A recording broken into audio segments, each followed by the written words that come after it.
Hello and welcome to the Crookedrivercast. I'm your host, Robert, and joining me every week is my friend Tom to help us keep track of what is going on in Northeast Ohio. This is show 19, recorded on July 26, 2025. Another week, another show. Let's see what's going on. Tom, it's a bad week to be a celebrity, huh? How you doing? I'm doing all right. Yeah, it certainly is. We lost a few this week. We'll just start the show out right with this kind of stuff because, you know, what does everybody else want to hear about? I think the week started out with, what's his name? Sorry, I pulled up. Malcolm Jamal Warner from The Cosby Show. Yeah. He was one. And then, what was it, Wednesday? You got the word that Ozzy had passed. Yeah. I mean, Malcolm, you know, that was a surprise. He's 54. 54, yeah. He's only a few months older than me. Yeah.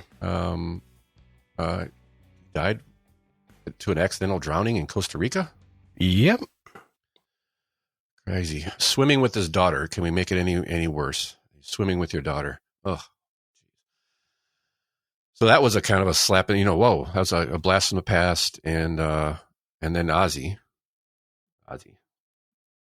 What did he have that show 2 weeks ago?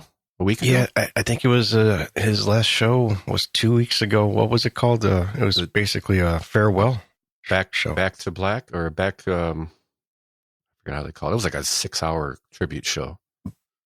Back to the beginning or something like that. Yeah, he did. He did a show from his hometown. Yeah, I saw some clips of it. They're apparently the Osbournes are sort of like Metallica. They take everything down. So they're kind of sparse up there. There was a bunch up there, and they kind of got pulled back. I was watching some of them. Really good shows. Some of the acts on there. I mean, Anthrax was back together. I haven't seen Anthrax on the same stage in decades, probably. They owe a lot to Black Sabbath. That's for sure. Well, as I'll pull the quote from Rick Beato. What can I say? Black Sabbath invented metal, and I'll put his YouTube video in the show notes. So everybody can take a look. He had a good take. He's like, what can I say? I mean, what can I say more than what was said at his tribute? Like that he was there, his last show in his hometown. Yeah, it was a celebration, man. It really was. It was a goodbye, and something else Beato said too that I really never thought about, but he pretty much without Ozzy there probably, or Black Sabbath, there probably would have been no grunge either. Grunge, yeah. He plays a couple he'll pull clips from different songs and match them up with the Sabbath tunes, and man, wow, there's some definite influences there. It's quite amazing. So that was a shocker, but it sounded like this was Ozzy was waiting for that show. Yeah, there's rumors that it was assisted suicide too. Yeah, he's been in humongous pain. I mean, huge pain with some back surgeries he had. He's saying he regretted having now. He's had more pain, all this other stuff. And actually, I heard 2020 they were trying to do this show in 2020. Oh, really? But they couldn't for obvious reasons. Everything shut down, and then he's had some health issues over the past couple of years, and they're just everybody's just happy he finally was able to do one more show. And I watched a couple. Man, he sounded really good. He sounded good. Yeah, he looked weak, but he sounded good on most. I mean, I heard a couple of things there from people that posted stuff that they recorded off their phone. Which the sound isn't good, but he was struggling through certain songs, but it still would have been incredible to see. I see a lot of singers that are up there in age, and they don't sound bad. You could tell they don't have that projection that they used to have. Yeah, they don't have the tenor anymore. Just the volume. It seems like just the years I used to when I was gigging, we used to open up for a lot of those. Kind of, I don't want to say has-beens, but singers that were probably big in the 60s. And yeah, some of them really just can't, they could sing in key, but they don't have I forget what, it's like Yeah. I don't know how to say it. It's like it happens to everybody once they get old. Sure. You lose your the projection and The other one that comes to mind is David Roth from Van Halen. I haven't heard him in a while. Last time I heard him, the last time I heard him was probably like 6 or 7 years ago. I thought he sounded okay. Yeah, not horrible, but it's just like I said, they're not bad. You could just tell it's like, yeah. And then the shocker that they always come in threes, as they say. So I think the Lord's going to have to answer this question, Tom. And what's it gonna do when Hulkamania and the largest arms in the world run wild on you? We lost the Hulk. Well, yeah. 71. Way too young. Yeah. Ozzy was only 76, but both these guys, they lived a life. Ozzy, the way he lived his life, it surprised me he made it to 76. Yeah.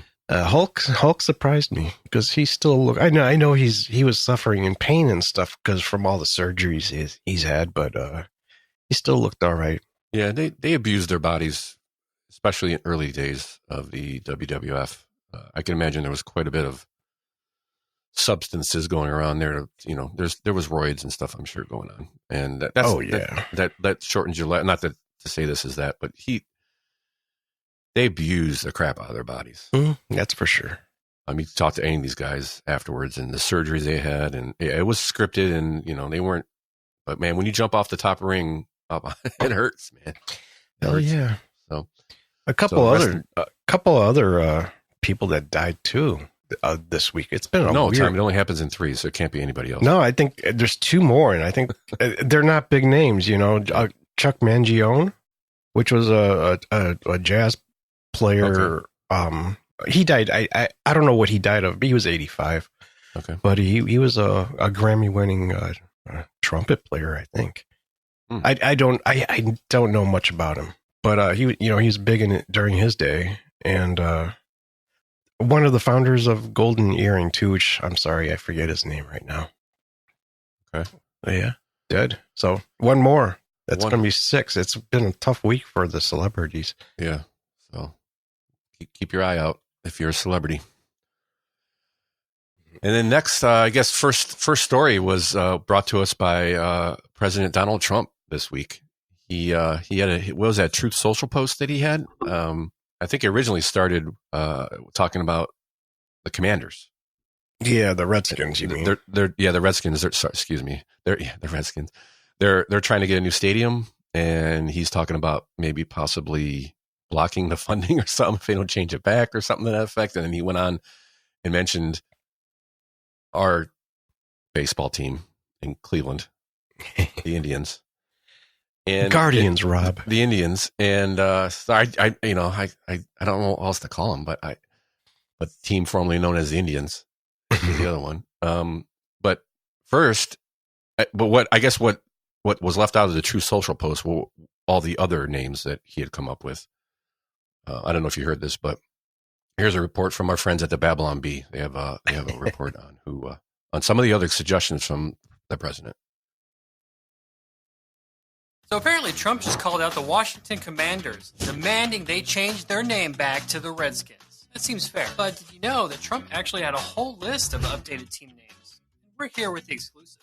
First up to bat, baseball teams. Crack. Cleveland Guardians, they're now the Cleveland Indians. Cincinnati Reds, Cincinnati Indians. Atlanta Braves, Atlanta Indians. Boston Red Sox, Boston Engine Sox. Miami Marlins, Miami Aquatic Engines. But forget about engines. The LA Dodgers will now be forced to revert to their old name, the Brooklyn Bridegrooms. And they'll be forced to play in little groom tuxedos, and all their games will be wedding themed. Oh man, it's going to be so great. Adorable. And they're marrying each other, if that wasn't clear, because they're homosexuals. Chicago White Sox will now be the Chicago Caucasian Sox, because white is an offensive slur and it's not tolerated in Trump land. The San Diego Padres will now be called the San Diego Fathers, because we speak English in this country. The Los Angeles Angels, they're going to be changed to the Angels. We speak English in this country. Now let's move over to basketball for some slam dunk name changes. Orlando Magic, they're now the Orlando Satanic Witchcraft. Let's call it what it is. Of course. The Toronto Raptors, which were named after the Ford Raptor, if you know what I mean. Well, they're going to be named to the much more butch Toronto Cybertrucks. Nothing gay about Cybertrucks. The Utah Jazz is getting a major upgrade to the Utah Heavy Metal in honor of Ozzy Osbourne. Because Jazz is, I'm not Jazz. Stop it there. You gotta get Ozzy in there. Yeah, gotta get Ozzy in there. So yeah, and I'm I'm reading some of these stories, and just for the record, no way in hell they're changing the name back. I don't think so. What do you think? I don't know. You think there's a possibility? I think they should. I think they should too. I think the fans want it. Do they? I think so. So I have a clip from Channel 5. Okay. And I just want to. So they have a man on the street. It's actually a woman, but she took a poll, and we'll see what she had to say. President Donald Trump says the Cleveland Guardians should go back to playing as the Indians. So we asked, and 59 of you answered. While a lot of fans say they want to stick to tradition, one Native American organization says it only promotes a culture war. It's just trying to get people to recognize that there's a lot involved in this. And after a recent name change, Guardians, hundreds of fans packed the Progressive Stadium Monday night. Hundreds? I want the Indians back. Painting the sidewalks Do you? with Indians gear. It's not racism or anything else. It's just good old tribe. President Donald Trump expressing the same sentiment, saying in a Truth Social post on Sunday that, quote, times are different now than they were 3 or 4 years ago.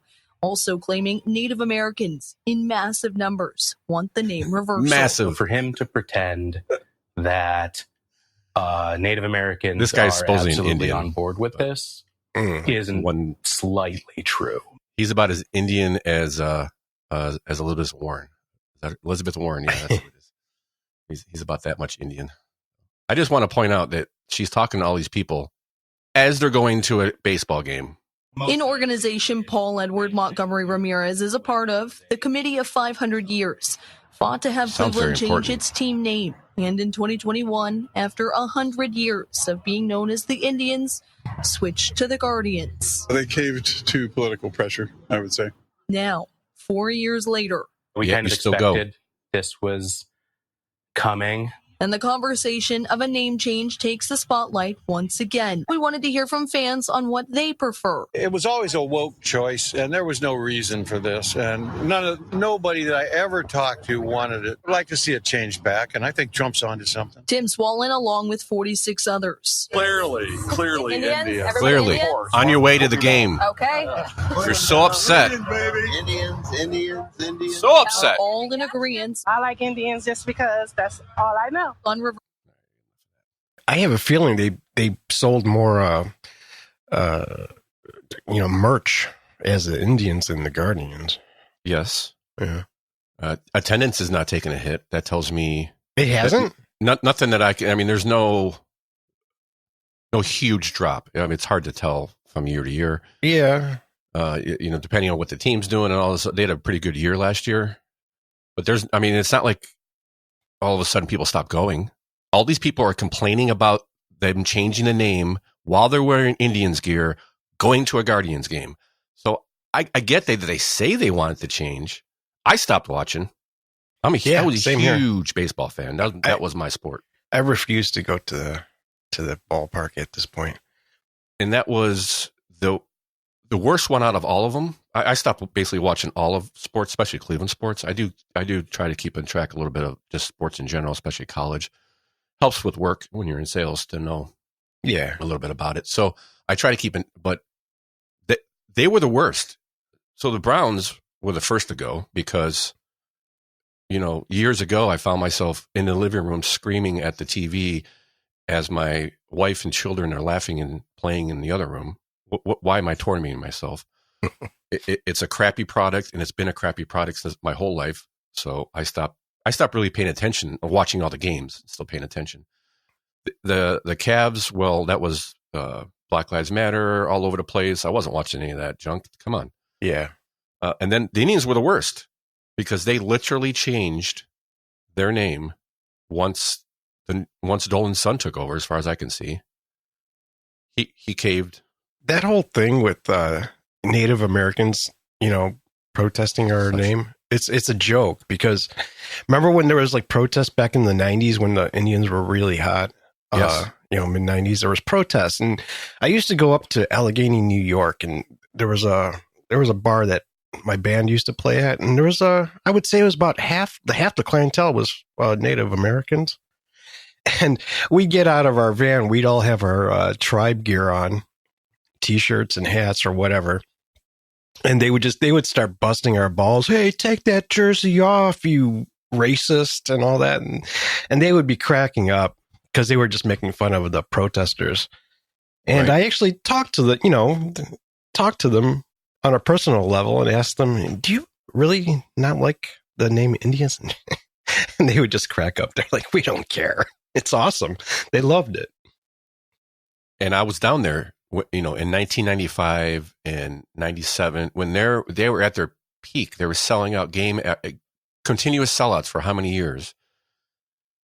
I would go down there just because it was like, well, it's the World Series. I'm a baseball fan. It's here. I may never get this chance again. Let me just hang out and soak up the atmosphere. I'd be there by myself in between Jacobs Field and, at the time, the Gund, I think it was. Yeah. And listening to Tom Hamilton. I'd spend a couple hours and I'd leave. Yeah. And it was just cool. I wanted to see what the World Series was like. Right. Never seen one before. So what I remember, at their pinnacle, at the best possible place you could have the most coverage, they had about 12 people. Protesting. Yeah. It was a joke. And there was another group, I think, later on that was actually kind of a scam. They were protesting that, but they were just collecting money. And what I remember is it was just mostly white people with signs. Yeah, it was pre Karen days, or pre purple haired middle aged woman days that protest everything. So I don't think I think it should be changed back, but I don't think they're going to. I don't know. It wouldn't surprise me if they did. Because they could, at this point, I don't know what the numbers are like. I don't care about the, I'm wondering about the merch. Because the uniforms are, at this point, aren't as cool as they used to be. And the tribe hat, the Indians hat with Chief Wahoo on it was a classic. Yeah. And that sold a ton. And, if they went back to it, they could always kind of say, "Oh, we did it because Trump wanted it to happen," or they could kind of blame it on that type of maybe that they could spin it that way somehow. If they want to go back because of the numbers, if the numbers aren't that different, then they don't care. I haven't heard anything either way, so I'm not saying it's.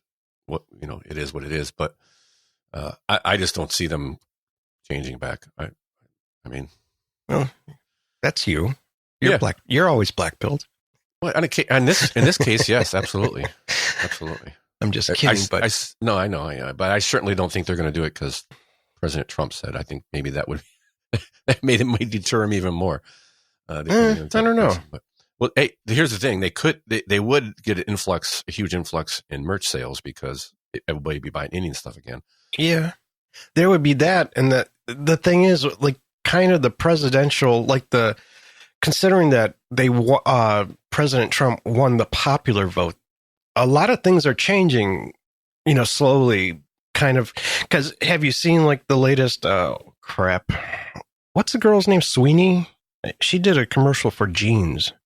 Yeah. Oh, I don't think I've seen it. It's that real nice looking girl. Forget what her name is, but I think her last name is Sweeney. Well, anyways, it's gone back to being 90s style, just kind of a little bit. It ain't woke, that's for sure. There's no fat chick there. Yeah. No body positive. Right. So things are kind of reverting back to pre-woke days. So and I think there's one more variable. It's Major League Baseball. Well, they're the ones who wanted to change to begin with. You think so? I think so. I think they were pressuring Indians organizations because of wokeism. Yeah, right. I know. Yeah. I'm just. I get that maybe the pressure isn't there. I just don't think that's in the cards. I don't know. I don't know because they share revenue with merch, right? They do, but I don't think the Indians. I think they are a net positive. They get more than they give out. They're a mid to small market team, so they get most of that sharing. They don't actually share. Okay. Well, it's mostly like Yankees, Dodgers, Red Sox. It all comes down to the dollar, man. I don't know. And I guess my evidence would be everybody keeps going to the games, even though most of my family they're still diehard fans. They hate the name. They think it's stupid. And I've even said the name isn't even my problem. It's why they changed the name. Right. I think everyone. Yeah, everyone's just. Yeah, it's not like, ooh, I don't like their name. No, they could pick any name, even if they went back to the Spiders, which is what I thought would have been a cool thing. They were named the Spiders before the Indians. Oh, by the way, named the Indians to honor a former player who was a Native American. So, right. Anyway, enough of that. We could rant on that for days and days. Done and done on that. Speaking of ranting for days and days, I don't know where I was going with that. But the Senate, the Senate Republicans, they are so virtuous, Tom. So virtuous. Oh, they're doing us such a favor. They are so good. They rolled back they didn't even roll anything back. The House voted to roll back one of the 67 vetoes of Governor DeWine. That was it's still got to the House. It's still got to go to the Senate, right? The Senate still has to pass, and it doesn't sound like they're in any rush. One of the reasons is because they only did one. And so why should we rush back? And they're on break. Too. And they're on break. So I have a little clip. We could listen to a couple minutes from the Windsor report. I have he goes through a little bit of it and what the frustrating part is and what the Senate is saying in this clip. This override starts in the House, since that's where HB 96, actually it's called sub HB 96, originated, and they mustered enough support to send a clear rebuke on that one issue to the governor. But here's the frustration. House leadership announced plans to tackle two more, if not maybe another, so three more, four total, on property taxes, but only went for this one. So we talked about people not showing up, other people voting no, looking at you, Scott Olslager. And so now all eyes are on the Senate and whether President Rob McCulley, a Republican from Napoleon, will convene the upper chamber before they're scheduled to come back. And he says there's no decision yet on when they'll reconvene. Could be summer. We could wait until September. And Senator Andy Brenner actually is on record saying that he's not sure that there's an urgency now to come back. If they had overridden perhaps 3 or 4, maybe, but this is just one. So, Alan, if you had to bet, do you think the state Senate is going to come back and take action on this one veto override? Well, based on what the House did, no. Alan. I mean, tell them. I didn't get to say this the other day. I'm going to get in more trouble if I'm not already in trouble with those people. Gutless wonders. What are we paying you for? This is one of your employers talking here. What are we paying you for? You guys did all that work. Preach, and did brother. all this stuff, and you spent hours and years putting these things together, whatever, negotiating and all that stuff, and now you don't have the guts to override Mike DeRino's vetoes? You know what? I'm still a little mad about that. Well, you know what's really intriguing to me? I've got to make this observation again. 59 Republicans voted for the budget that found its way to Governor DeWine's desk, and then, of course, he marked it up with his little red pen. Crayon. You said it, and I second it. But one lawmaker, Diane Mullins, was in ill health. She had a stroke. and she couldn't make it, would have voted for it. So they would have had 60 votes, right? And then you go, well, you only need 60 to override. So you voted for the budget to begin with. Right. And now that there's a desire to veto override, you don't have the votes to do it. And oh, by the way, property tax reform is probably the most popular issue right now in Ohio. Yeah, because everybody got their bills this year and it was sticker shock on steroids. Right. Exactly. What about the children? But Tom. No, stop. Think of the children. So what did they veto?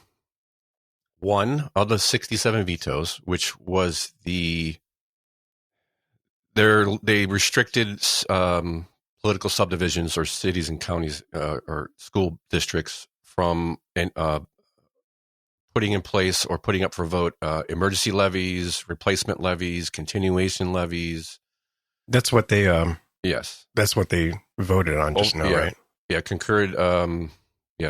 No longer will be allowed to levy replacement property tax levies. School districts will no longer be able to levy fixed sum emergency, substitute emergency, combined tax, and fixed sub property tax levies. Like, good Lord. I mean, there's like 4 or 5 things they could. Oh, we just throw this out there. If we need more money, we throw this out there. It's like, no. The other. So now they're not allowed to just throw these out and use the words emergency and replacement. Because like we talked in last week, one of the complaints was they had a school district who had a increase in enrollment, so they needed extra money. So they had a 20-year emergency levy. They passed the emergency levy, and they've been collecting on it for 20 years. No more. Yeah, it misleads people. Absolutely. It's fear porn. Yeah. It's fear porn. It's fear porn. Remember, like Barney says. Think of the children. Won't somebody please think of the children? Come on, think of the children. You know, something that Windsor didn't bring up, or who was the other dude? Alan, that's his producer. Oh, okay. They didn't, he should have mentioned that the bill only passed with 59 votes. I mean, that's a huge amount of votes, but he touched on it. That he mentioned that the woman she had a stroke. That's why they only had 59. Oh, I see. She wasn't there for the budget vote either. Okay.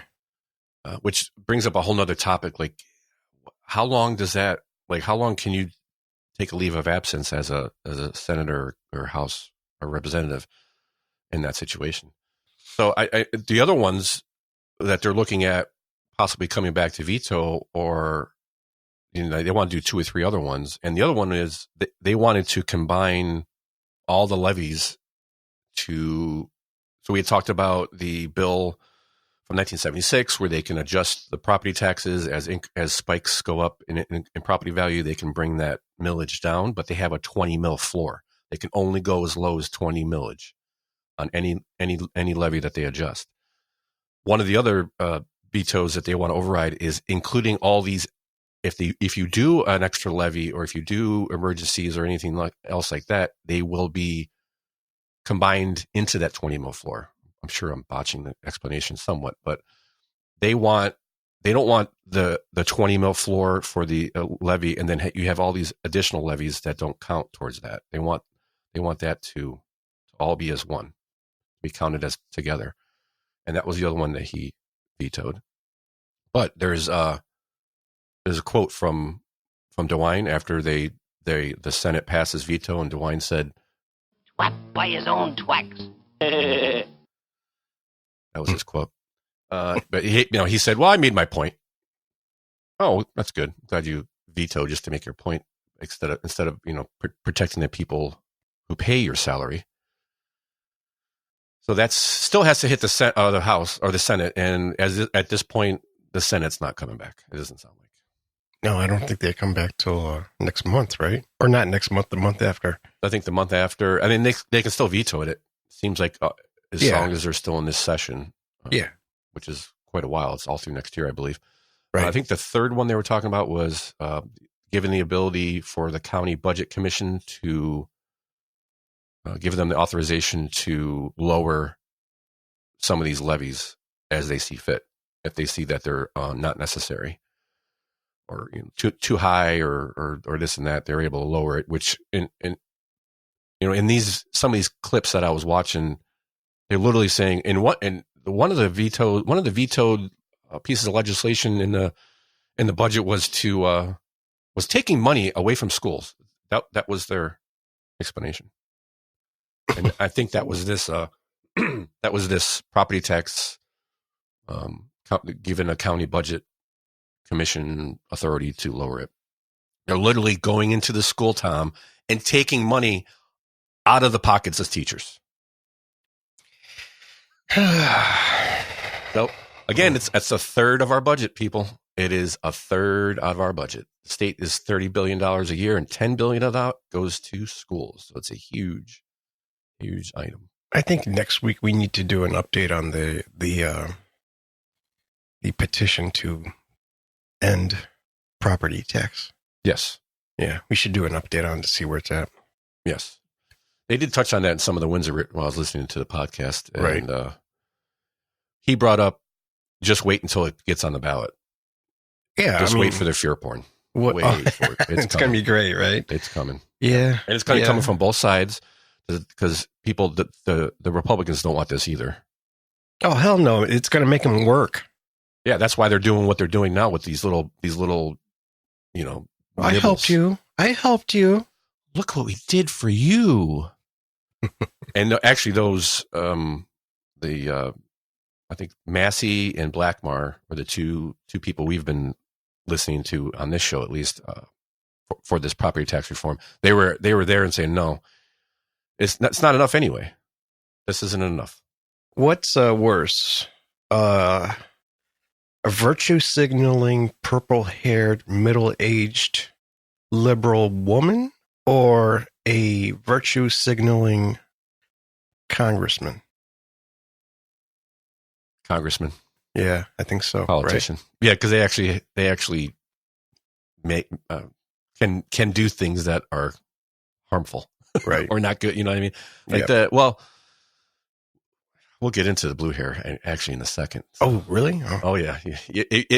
I may take those words back. Let's put it that way. Because the blue hairs scare me more.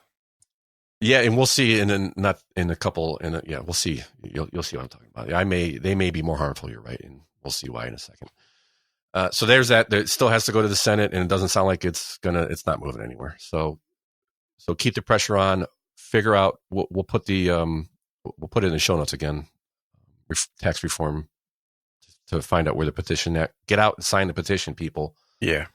It's not like we're not going to defund the schools.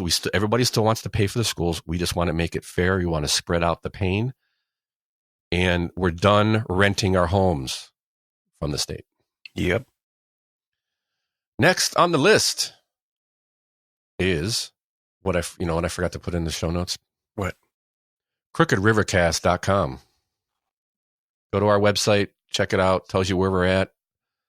Tells you, once we get it up and going, we're gonna have show notes there and all that kind of stuff. And it's under construction, but you can go there now and at least get to see where we're at on X. We're on YouTube now. You can see where the podcast is all over the place. So crookedrivercast.com.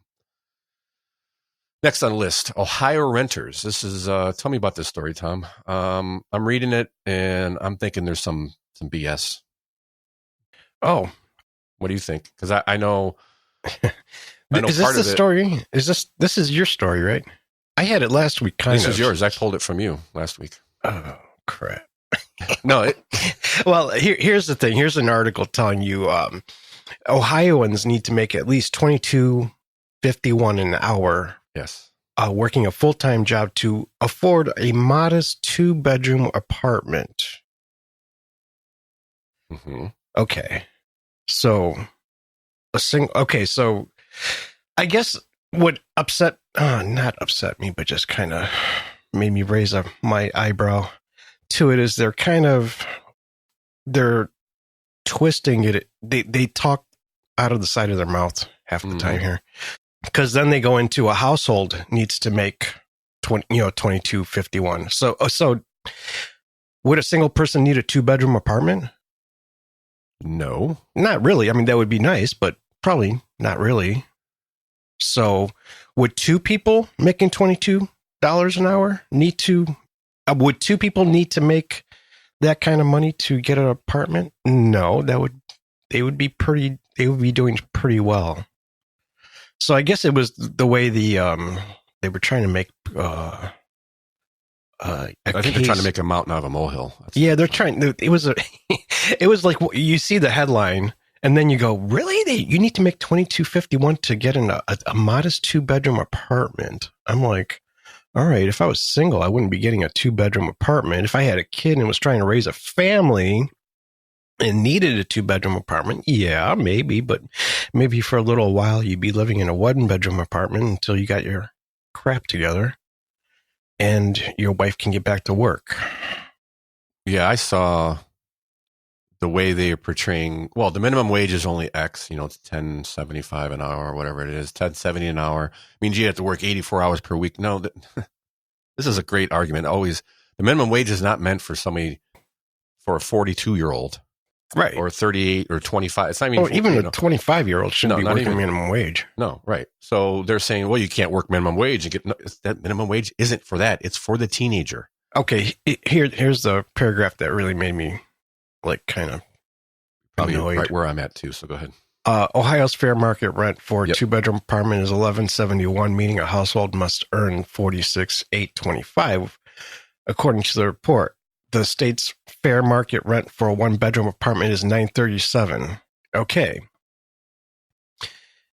That they went from household to from single person making $22.51 to which comes out to about I would assume right around $46,000, right? Yeah, usually it's it's right around there. Yeah, my math is always take your hourly rate and double it, and that's usually that's about right. Your yearly, so $45,000. Yeah, about $46,000 you're going to making $22.51 an hour working full time. So they went from a person making $22.51 an hour to a household needs to make $46,825 annually. And I'm like, well, that doesn't make any sense. More than one person. Right. So if you and your wife are working, you don't need, you both need to make a combined income of $22.51 an hour to get a 2-bedroom apartment. But, of the 15 most common jobs in Ohio, only general operations manager, registered nurse, truck driver, and maintenance workers earn more than $22.51 an hour, according to the report. Fast food workers, stockers, retail salesperson, cashier, laborer, home health aides, janitors, and waiters all earn less than $20 an hour, according to U.S. Bureau of Labor and Statistics 2024 data. So fast food workers, first of all, they bring up the minimum wage, and if you drive past any fast food place, they're offering $15 an hour. So nobody's making minimum wage, virtually nobody. So that should be taken out of the loop there. But yeah, they're convoluting a lot of this data. Yeah, the fact of the matter is rent has gone up. But have you seen the price of homes lately? The same homes that we're selling for, let's say, just throw out a random number of like 300,000 in 2020 are now selling for about 425. Mm-hmm. Yeah. Well, of course, we all know whose fault it is. It's Trump's fault. It's Trump's fault because he's proposed cutting 44% of HUD's overall funding and getting rid of rental assistant programs. Oh, I'm sorry. This article, the person that wrote this should be ashamed. Yeah, it's really the article that we're kind of talking about. Not the, yeah. I mean, hey, everything's more expensive, and I get it, but the way they wrote this article is what kind of drives me nuts. Yeah, there's a lot of numbers they throw around here, and it's from Channel 5, News5Cleveland.com. Megan Henry. Megan Henry, you're a hoe.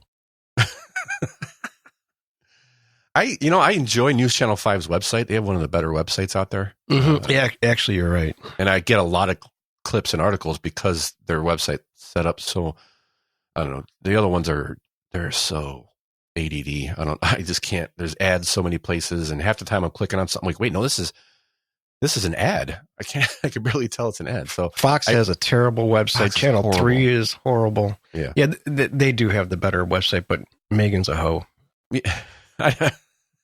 A dishonest hoe. I mean, I don't know. Do you have any evidence? I don't know. Well, besides this article. Yeah, you're right. I'm sorry. Speaking of blue hairs,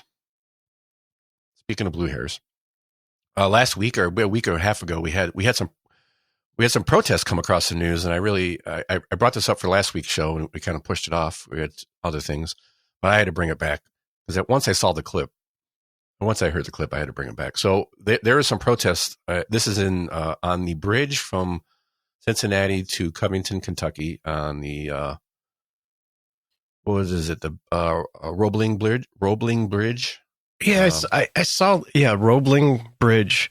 I saw the headlines. I didn't get a chance to check it out, though. So they were protesting because there's a chaplain. What's a chaplain? Chaplain. So that was my question, because he's a. Is that like a hospital? Yeah, children's hospital chaplain. So this like guy, Ayman Somali. What was that? Yeah, some. Put him on the bus, deport him, take him out of here. Soliman is his name. He came here in 2014, and his legal status, what is it? Asylum seeker, and they gave him asylum for a while, but I think that was revoked. Yeah, that was revoked. Because he's part of Muslim Brotherhood, right? Well, allegedly he has ties to the Muslim Brotherhood. So they were protesting that he's still under arrest, and he's going through. And he's actually in Cleveland because the court is here in Cleveland. So they did have a protest. Here's a short little clip, maybe explain some of it, and some words. So there's some ties with him and the Muslim Brotherhood, and they revoked his asylum status. So they picked him up, detained him, and he's now going through his due process. And let's just see what his lawyer had to say. Now, an attorney for Ayman Solomon says federal officials are not taking into account information from leaders in Egypt who say that a group that Solomon once worked for was charitable in nature and is not connected to a terrorist organization with ties to the Muslim Brotherhood. We're now reporting live here in Hamilton. Todd Dykes, WNWT News 5. Yeah, so who? There were leaders from, can you name one? Because the government of Egypt considers the Muslim Brotherhood a terrorist organization. Right. They didn't say Egyptian leaders. He just said leaders from the area. Seems a little misleading to me. So protests happen. And really this story to me is about the difference between what happens in Cincinnati and what happens in Covington. So what happens is they get this protest going, and they're blocking the bridge eventually. There's some people come by with cars, probably want to, drive on the road, things like that. Get to work, get back to their house, go to, to a movie, something. And what stuck out to me was the difference between Cincinnati and Kentucky. And where's the quote? So they had a couple. This is from the Lieutenant Patrick Catton of the Cincinnati Police Department.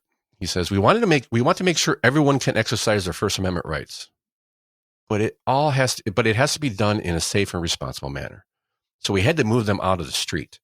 3 of them are going to receive citations today and be turned loose. Okay. Well, that's normal though, isn't it?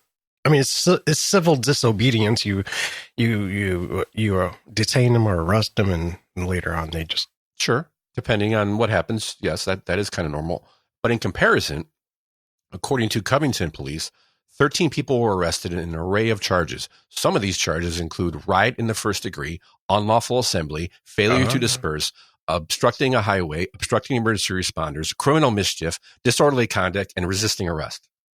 Go Covington. They're not leaving and being turned loose. Okay. They actually came the next day and protested again to get them out. They're like, oh, but no, the Covington's like, they came out and talked to the people. Like, no, they're doing this and that, and they're blocking the road. They were protesting the next day at the police station. Yeah, because of these people were still, they hadn't turned them loose yet. So they figured they would just get arrested and like in Cincinnati and just turned loose. Not in Covington. So they threw the book at them in Covington. That's what it sounds like. Yeah, good for them.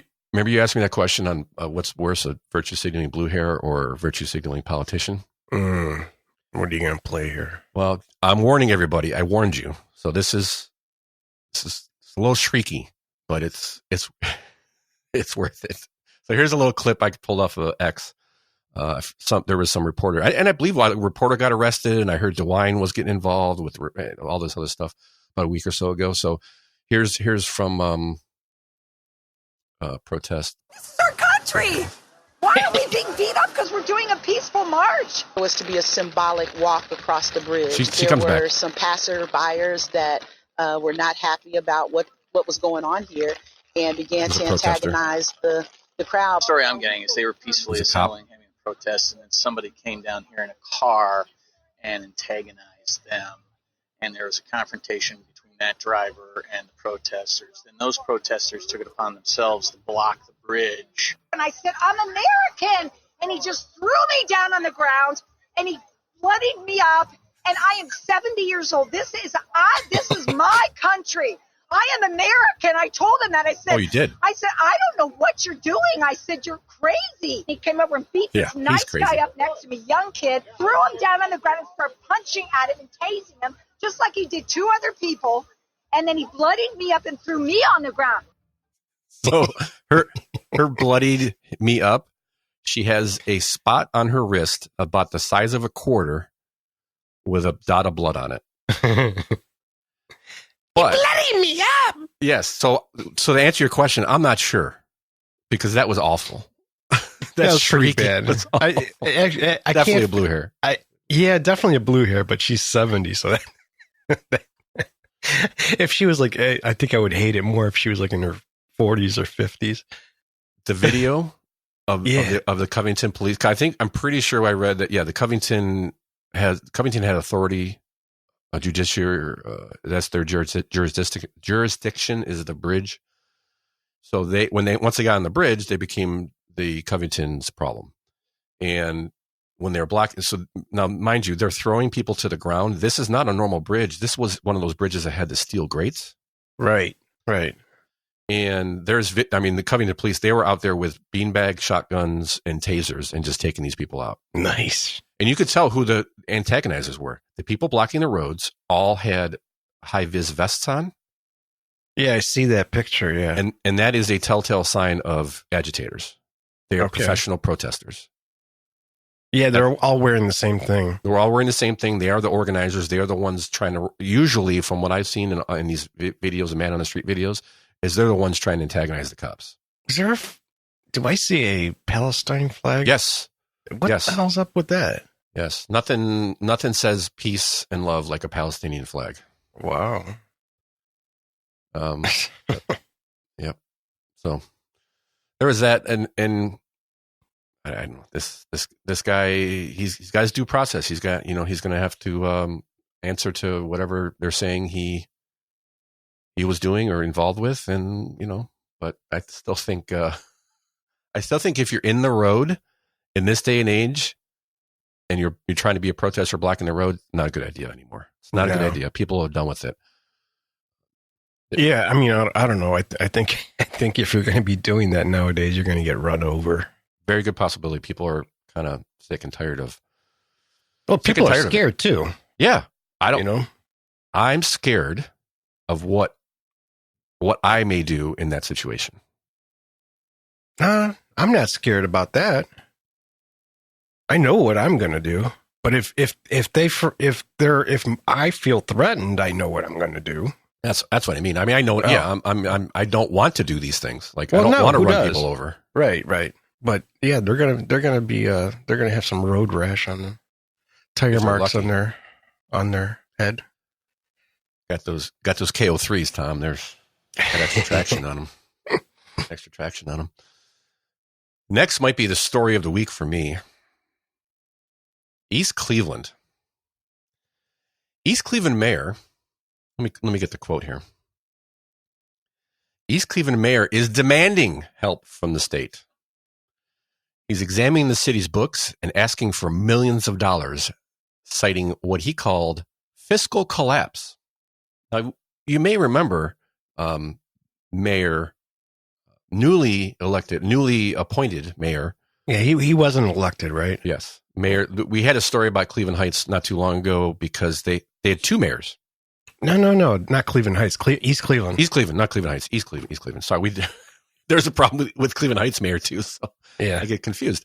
They had two mayors because East Cleveland's mayor was indicted for. Do you remember what he was indicted for, Tom? Embezzling, right? Yes. Yeah. Yes. And now the new mayor, Mayor Latik Shabazz. Well, where do these names come from? What the? I mean, Latik. He's saying it's the state's fault. He's saying the state gave him bad advice. The state bears direct responsibility for allowing this condition to worsen. I'll give him a little bit of a pass because it seems like he's walked into some huge issues here. Like he wasn't part of it, was he? I mean, I don't know. Was he on council, on city council, or anything like that? Yes, I believe he. Yes, I believe he is. Yeah, because so I'm trying to remember back to the story, and I just realized there was a clip. I had a clip that I did not pull in, which is actually kind of makes me mad because it was a good clip. Yes, I believe he was on council because that was the whole. Like there was one mayor that was appointed, and then by the city charter, if the mayor is indicted or goes to jail, then it falls on said person who's already in government at some point. Right. And for a while, there was like two mayors or something like that. Yeah, they were arguing over who had authority, who has jurisdiction, and so he was in city council, and he wants. So they've got. I mean, they're a mess. There is literally a street project, a ongoing street improvement project that is water mains. Yeah. Yes, that's what it was. Water mains, because they're $2 million behind paying the company. Yeah, they stopped working. Yep, they owe $300,000 to garbage collection, and he wants the state to help him audit so he can figure out where the money went, because for some reason you're in the office and you don't know where it went. And he says, where's the quote? They want $5 million to satisfy unpaid vendor obligations, as well as emergency funding to pay court-ordered judgments against the city, including police officer misconduct claims. He says, and I quote, East Cleveland pays a lot of taxes, and that's what we pay taxes for, the state.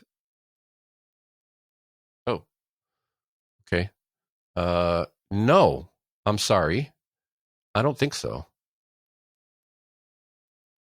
What do you think, Tom? Well, I think he's just trying to lay blame on somebody else. Yeah. Well, they've got a problem. They spent all their money, it went somewhere, and they don't know where. Well, I would probably look at the last mayor that he went, the guy who went to prison probably for where some of the money went.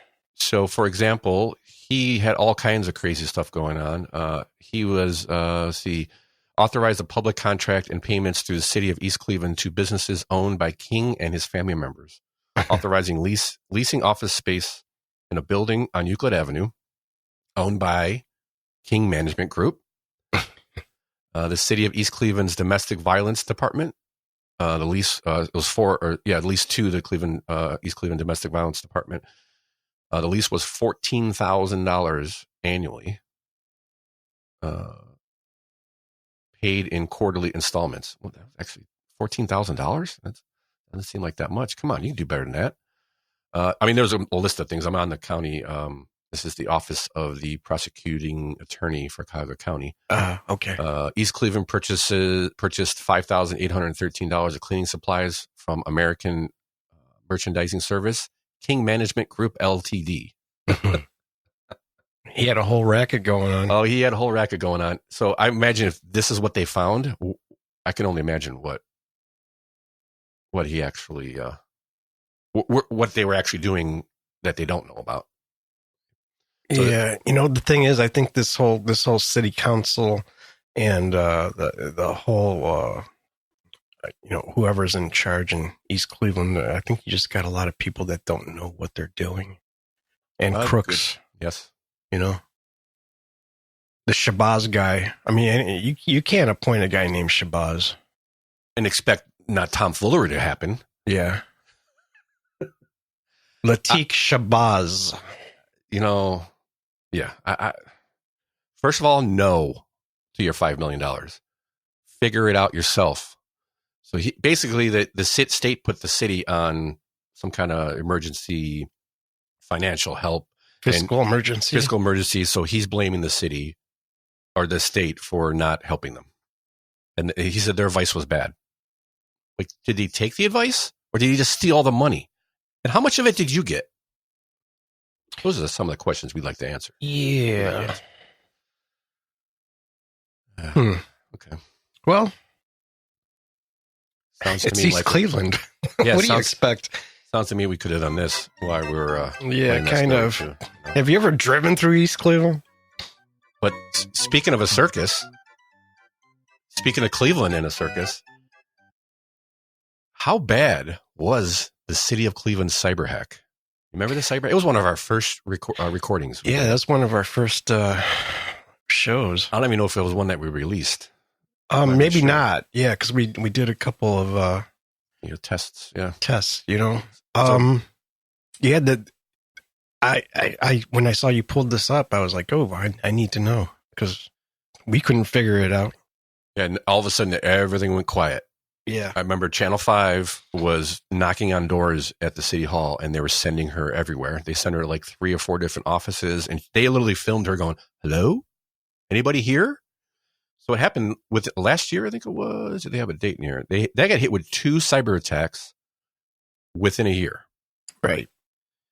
And the last one shut the court down for like 3 weeks.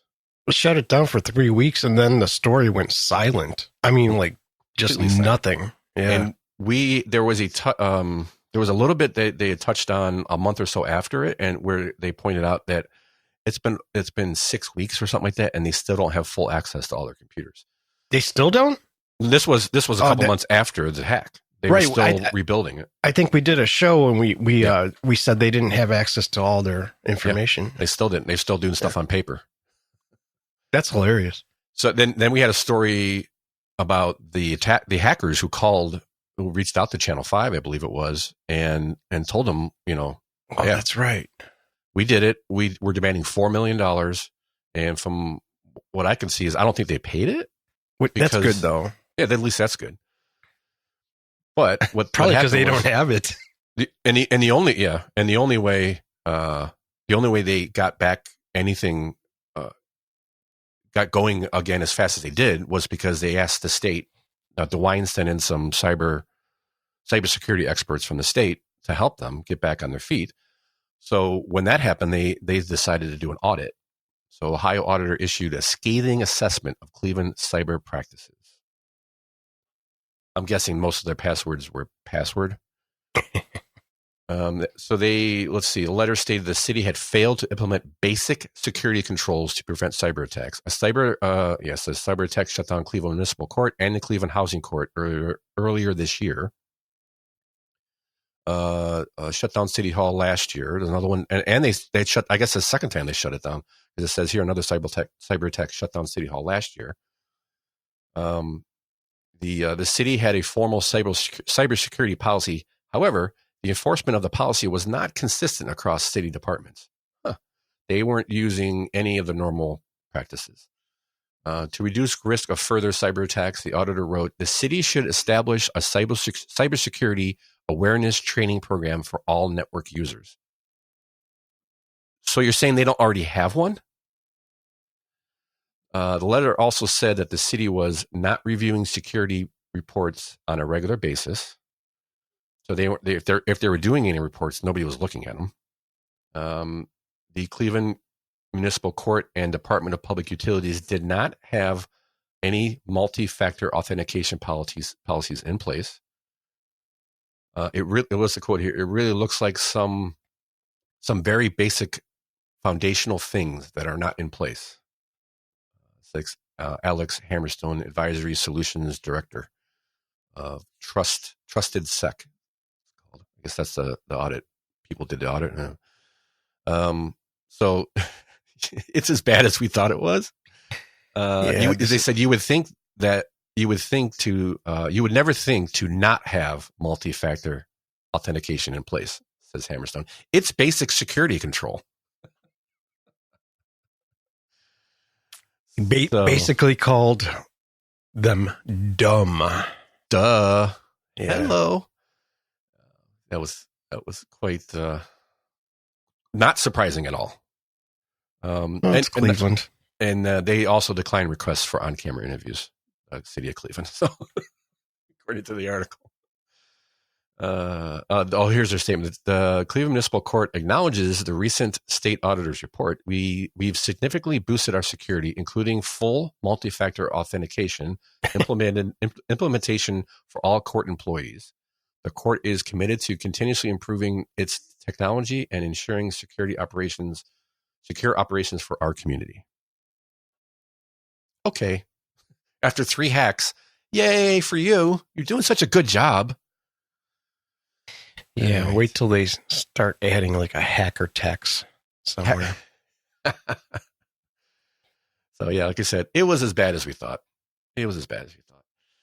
And for our next story was something that has popped up. Oh, sorry, go ahead. I gotta say, who's in charge of that? Because I would think any question, any amateur IT person would have that taken care of. Like, I don't get it, man. I have more security on my little network here that where I don't have anything that's really all that important. You know? Yes. In comparison at the corporate level, oh my gosh, the passwords and multi-factor this and I got to sign in 4 times a day and all this other stuff. And I'm just selling junk, people. I ain't doing anything really that important. All they're trying to protect is, espionage or anything like that. This is a lot of people being forced to put their name in the system and they're not securing it. Like, you don't have a choice a lot of the time that your name gets put in the system. You get a ticket, you get a citation or something, you got to go to court. Mm-hmm. So it's actually, it should be even more important. Yeah.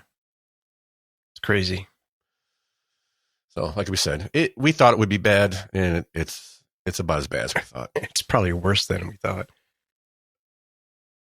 It probably is. But to give them credit, they probably use password 123 instead of just password. Maybe 321. Maybe. Whoa. How the hell are you supposed to remember that? Count backwards? Come on. City employees here. All right. Next, we could wrap our story at least up with this one. This is a good one, I think, because we saw these billboards. I think I saw this first on X, and I can't remember was it the Mayor Bibb or somebody was commenting on Mayor Bibb's comment on X, and they had said so at the time. This is about a month ago. This investor had put up billboards around Cleveland saying, "I buy crack houses." And his phone number and stuff. I saw it first on X2, and then I do see one driving home now. It doesn't have the crack house thing, but it has Top Ninja. Now he changed them because people complained, and that was kind of what draw my attention to it. Is I click on the story on X and look at some of the comments, and people are saying, because I think the Mayor Bibb was commented or quoted in the story or something maybe like that, and he's like, "Well, yeah, but what about the crack houses? Like, you're complaining about this billboard, but are you doing anything about the crack houses? No, they don't care. So I guess he changed his ad campaign. Now he's got Top Ninja, and it's the same picture. It's this guy, 5 o'clock shadow, big smile on his big head fills up the whole thing. And then they put, I'm pretty sure they photoshopped it, a Japanese or whatever that would be, like a headdress, like Karate Kid, but in black. It says Top Ninja, and there's a samurai sword behind him. And people still didn't like that, and some are saying, well, I got a clip here from, well, I think he's a city official, as a matter of fact. Let's hear what this is Channel 5 again. Well, wait, before the clip, hold on, I don't want to go too fast. So John Williams calls himself an investor who buys homes and refurbishes them. He moved here about 6 months ago specifically for the housing market in Cleveland. And he's put up some billboards that spark claims of discrimination. And there's some people in the city of Cleveland don't like it. And let's see what they had to say in this report from News Channel 5. Cleveland, a home buyer replaced it. Start at the beginning. That would help. After facing backlash for some billboards he put up on the east side of Cleveland, a home buyer replaced it with another one people say is equally offensive. News 5's Kaylee Olivas spoke with the man behind the billboard. John Williams calls himself an investor looking to buy and flip homes. But the communities he's advertising in say his messaging is all wrong. What's the issue with this billboard? The messages are derogatory towards the community, such as this Top Ninja, I purchase crack houses, and it's just very demeaning to a community which doesn't have those. Councilman. Wait, doesn't have what? Ninjas or crack houses? I was confused when he said that. I'm not sure. They got plenty of crack houses. This is a councilman. He says they don't have any. So, continuing. Richard A. Starr is talking about billboards like these, which we've blurred the contact information on. Racist to who? These gigantic posters have been popping up all over Cleveland this last month, and it's certainly gaining a lot of attention, but most of it seems to be negative. They are putting the messaging to target neighborhoods, it's African-American neighborhoods. When you talk about Top Ninja, that is another way of using the N-word, which is something that we fought for decades, not to be able to allow somebody to just call you that word. I'm sorry, I have to break in here again. Yeah, you fought for decades and for people not to call you that, except for your friends and every song that you listen to in the hip hop community. And so you can say it just depends on who you are. You can say it, right? And when was Top Ninja? I never heard that before. I've never heard ninja used as an alternative to the N-word. Nope. Apparently it's a thing for him, I guess. I don't know. Continue. To allow somebody to just call you that word. We asked the man behind the billboard for answers, who says he moved here 6 months ago specifically for the housing market. This reason. With people bringing that to your attention, do you not see anything wrong with it? We saw the Karate Kid movie 2 weeks ago. My kid's been obsessed with it. I thought it was cool. I thought it was catchy. And we put them up. Why'd you choose that area? So interestingly enough, there were some billboards on the west side that had those very slogans. They just didn't get anyone's attention. So on the east side, everyone thought that it was just focused there. But there were billboards over on that side as well that said the same thing. Okay. Do you know which streets the ones were in West Side? I'm not sure. We have so many. Driving through West Cleveland, though, the messaging looks to be different. Sell while you can. Ugly house? I'll buy it. Racist. I buy homes cash, just to name a few. Called my house the ugly. Signs referencing crack houses have since been removed from the area, but would you still use that type of language moving forward? The crack house, I don't see anything wrong with it. I think it's true. I think it's a real problem. I think it needs to be solved. At least 2 Top Ninja signs remain posted. Councilman Starr says if these ads continue to be a problem, he will write legislation that addresses it. What I want people to understand is you got to have respect, and you have to understand the code of ethics. This is America. What? We have freedom of speech. Where is Respect the line my stop? crack We've reached out to Lamar Advertising for more information, and we're waiting to hear back. For News 5 here in Cleveland, I'm Kaylee Olivas. Brother. Code of ethics? What? I never heard of code of ethics when it comes to billboards. I mean, is that? Well, you wouldn't have those billboards if you didn't have crack houses. Yes. How about straightening that out? Here's a guy who's buying up houses, cleaning them up, and renting them out. Yes. So you would rather have a house abandoned, boarded up, with crackheads going in there at night and doing their thing. That's what you would rather have, rather than somebody buying a house, fixing it up, and selling it or renting it. Sounds that way because Ninja's racist. Top Ninja. Buying crack houses is racist. And like he said, I had these everywhere, and I believe him when he doesn't say, I don't know. I think you hire a company, you give them the billboards, and then they go out and they say we're going to put them in in these general areas. I don't think that you know exactly where every billboard's at, but according to him, yeah, I put them up everywhere, but nobody cared about them on the other side. Yeah, I mean, I don't know, but I mean, like they got attention. Yes, that's for sure. Yeah, so. I don't. This guy's doing I don't know. I saw a thing on YouTube. He's got like a 15-minute YouTube.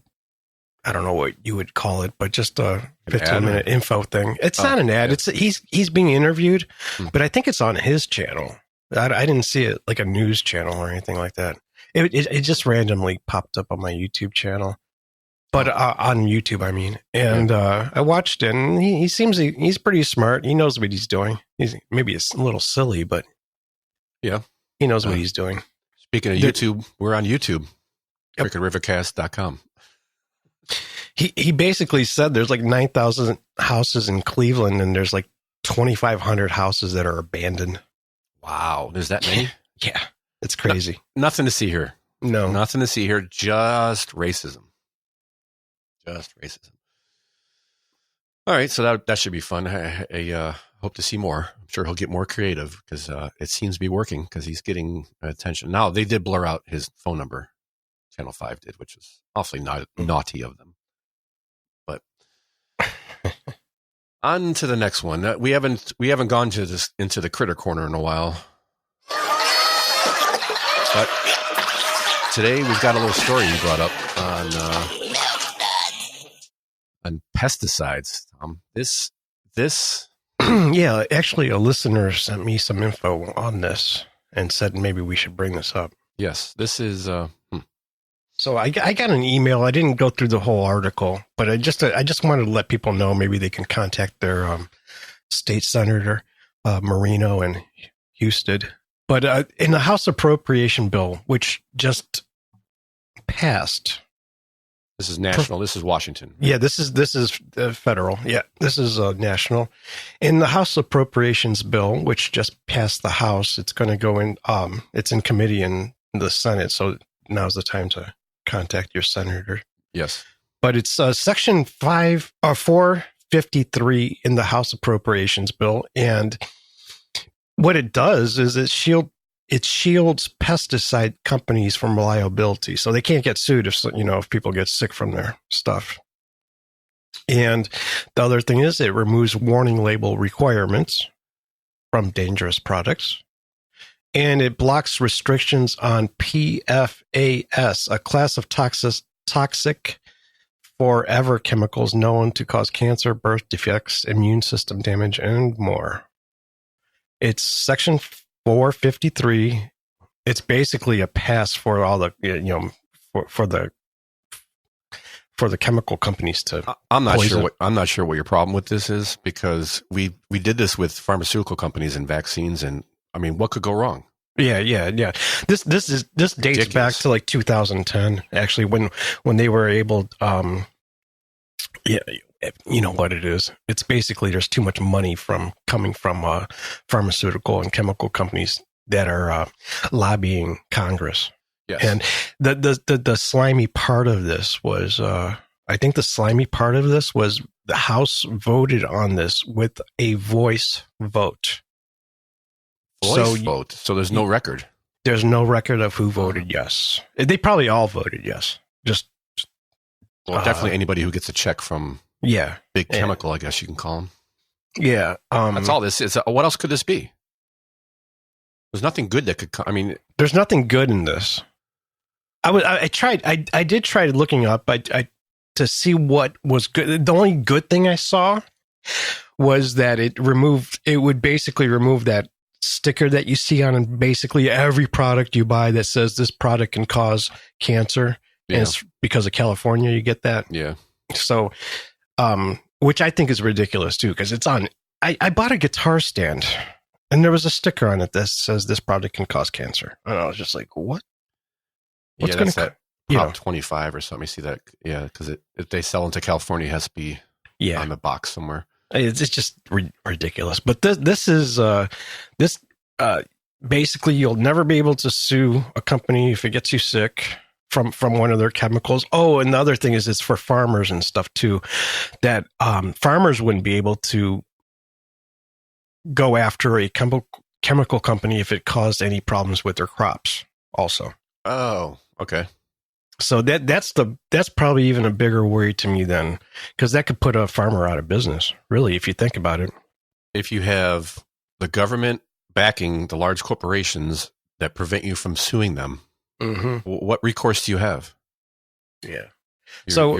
I just wanted in the show notes, I want to put a link to Bernie Moreno's email and John Houston. It's just fill it out, put your name in there, and just tell me you're concerned about Section 453 in the House Appropriations Bill. Yep, this is where by the people for the people come into play here. So, we are responsible for what the people we put in office do. So, this is how they sneak things in. They're just hoping nobody sees us. Yes, exactly. A freaking voice vote, so you can't go back a year later to see who voted yes. That is just bull. Mm-hmm. Yeah. Get on record, and that's a point. Or that's a good point right there, because that's exactly why they're doing a voice vote, so nobody can come back and say you did this and that. Now, I don't know if they can get away with that if it becomes an actual, because they still have to go through the General Assembly, I would imagine. It does. Some amendment on some bill somewhere, probably. Yeah, but I mean, they're trying to sneak it in. They are trying to sneak it in. Maybe later on you could, once it goes through Senate, we just need the Senate to remove that section at least. I mean, I think there are good. You know what? I just watched Mr. Gunner, I think his name is, a YouTube channel, and there's some really good Second Amendment stuff in the House Appropriations Bill. But this is bad. So it's also why we always rail against these humongous, massive bills with thousands of pages. There's so much crap in there. That's usually how they sneak this stuff in. And we're never going to have single bills in, just because exactly what we just saw here. They don't want to see. They don't want constituents to know how they voted, whether it was yes or no, because frankly, things are so 50-50 now. They'll just get a problem from either side. It doesn't matter. They just want to get reelected. And the way it is now, the way they have these big, they could say, well, I had to, because if I voted no, I would have voted no against all this other good stuff. Yeah. So that's how they get away with it. All right. It's all baloney. Got to keep an eye on them, on those critters, man. They'll get away, and all of a sudden they'll take a whole town and just burn it down. Just like in Gremlins. Just like the documentary Gremlins. Yep. Next, our final segment here, of course, because at the Crookedrivercast, you know what we do. We bring good things to life. We do. We bring good things to life, Tom. So last week we had Great Lakes Christmas in July. This week we have a different Christmas in July. This is the Cuyahoga County Valley Rail System, who's having a Christmas in July scenic railroad celebration. I believe this is going on. Dates in here? Yeah, okay. They normally have it November 14th through the 21st. But today or this year they're going. That's actually not Yes, so tickets go on sale for that in September. But right now, July 25th marks the unofficial holiday of Christmas in July, and the Cuyahoga Valley Scenic Railway is hosting its very own. I don't think they're going to have any Christmas ale, so just for the kids, people. Just for the kids. I've been on this. What are the parents going to do? Hot chocolate. I've been on this in the wintertime and it's pretty cool for the kids. They really whip it up for the kids. It's kind of fun. That's cool. But I don't remember. No, this isn't the one we had the wine on. That's a different one. No, they definitely don't have. This is just hot chocolate.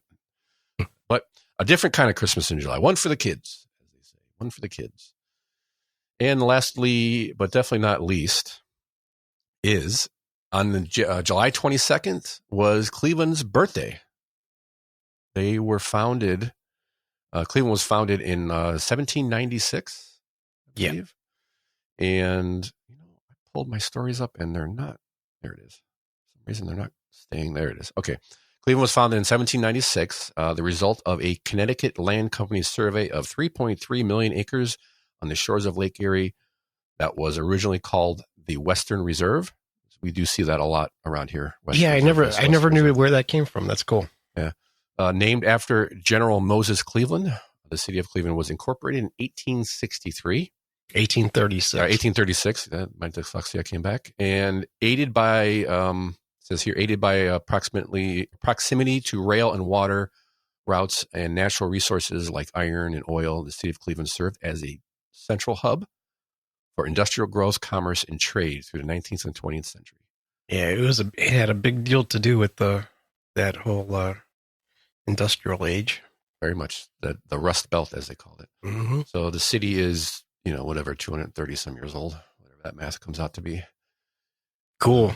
So I remember going to the 200th birthday. That just depressed me. Yeah, they had some really good fireworks. They had it was cool. Remember it was fireworks on both sides of the Cuyahoga River. Yeah, and that was pretty cool. Yeah, it was one of the cool things that Cleveland did for celebrating. I don't know, generally not the greatest. That's always but that wasn't all out. That was pretty good. So happy birthday, Cleveland. Hopefully you get a better mayor soon. Well, hopefully I'll be here for the 250th. We'll make it a big one. Yes, that's actually, that would be a big one. And as of, and with that, we will end our show on that happy birthday note. We can't sing the birthday because we'll probably get copyright strike if we do. I think that's still a thing. And I was going to play some Ozzy today, but I couldn't play Ozzy because I know. I was thinking of, there was a couple of things I wanted to point out about some of his music. And me too. And I was like, it's YouTube. I'm not even concerned about the podcast, but YouTube would probably knock it right out. It's just a hassle. Is it really? I kind of look at it, is it worth it? You sometimes get away with it for a 2 or 3 second clip, but really at that point, it doesn't really matter. You barely even know anything. So, we'll get through it. But I appreciate everybody for listening today, and we'll see you next week. Peace.